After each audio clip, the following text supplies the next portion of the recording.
Sarah Palin will stand up to anyone to defend her baby, except anyone who might help her politically.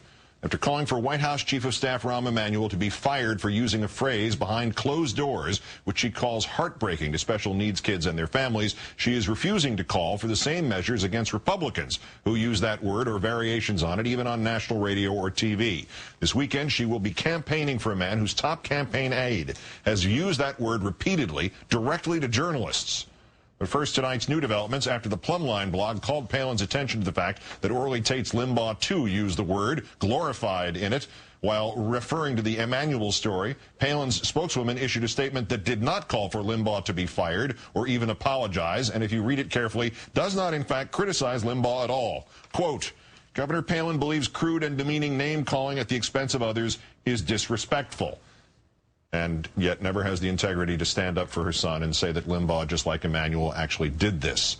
Republican number 2 who can say the word, Texas campaign consultant Dave Carney, whose repeated use of this word even directly to reporters called into question yesterday, has not led Palin to call for his resignation from the campaign of Texas Governor Rick Perry, for whom Palin herself will be campaigning this weekend.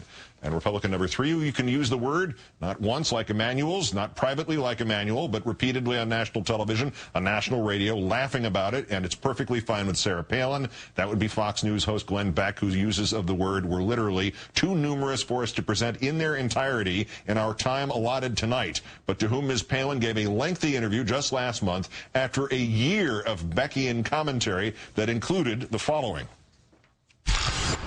Governor Schwarzenegger attempted a huge bluff by saying that firefighters and police and teachers are going to lose their jobs and rapists are going to be roaming the streets of California and all of the California children are suddenly going to become retarded or something like that. We know now she wasn't retarded. But I also like painting of retarded children and paintings of the insane. So, How much of the painting of the retarded? People laughing in the background. No, we're not laughing. We're just imagining that those would be nice. What do the paintings of the retarded children go for? Because I've been looking for one of those, and I haven't seen them.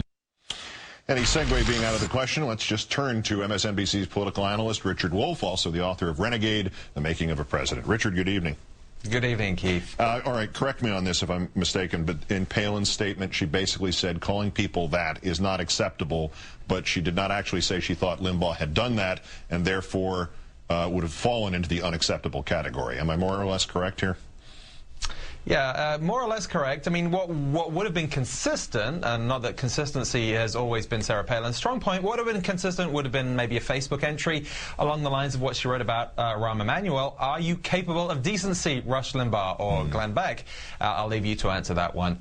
But the question here for her and for those who love her is this question of does she have the guts to stand up for what she believes in? And no matter whether it's Rush Limbaugh or Glenn Beck or anyone else, because if you can't stand up to a talk radio host, then how are you going to confront Putin when he rears his head? Eventually, somebody will ask her about, say, Beck's repeated and public and gleeful use of this word, or press her about Limbaugh's use of it. What does she say then? Well, here's the tough thing. Of course, for a start, it's hard for journalists to press her because it's a one-way communication. Facebook does not exactly constitute a press conference. But the problem for her, the challenge for her, is that essentially, however authentic and meaningful and heartfelt her original sentiment was, she is taking a quote-unquote politically correct point of view. She is trying to, in the eyes of folks like Limbugh and Beck, restrict their free speech. This is not a tack you can take with those folks. And by the way, it's not a tack you can take for the libertarian wing of the Republican Party that forms the Tea Party folks who are paying to hear her speak at their annual convention. So, you know, politically, it doesn't make any sense for her. And that, I think, is why you're seeing this supposedly authentic politician become just yet another conventional politician. Her fans have, some of them split away from her over the way she treated them on her book tour and endorsing John McCain.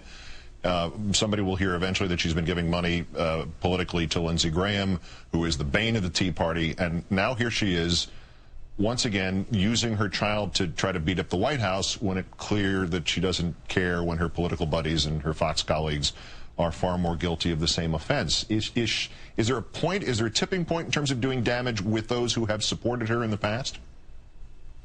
Well, the greatest disappointment has got to be with those mothers who are families who are in the same situation as her, who thought she would be that advocate. But authenticity, the sort of genuine nature, the unvarnished nature of her, is her currency. That's her brand. And the more she has to create problems like this and try and get out of them, the more she's worried about offending certain people, the more she just looks like another career politician. And that ultimately is going to be her downfall. She has to take a stand and stick to it. That's what going rogue would really mean.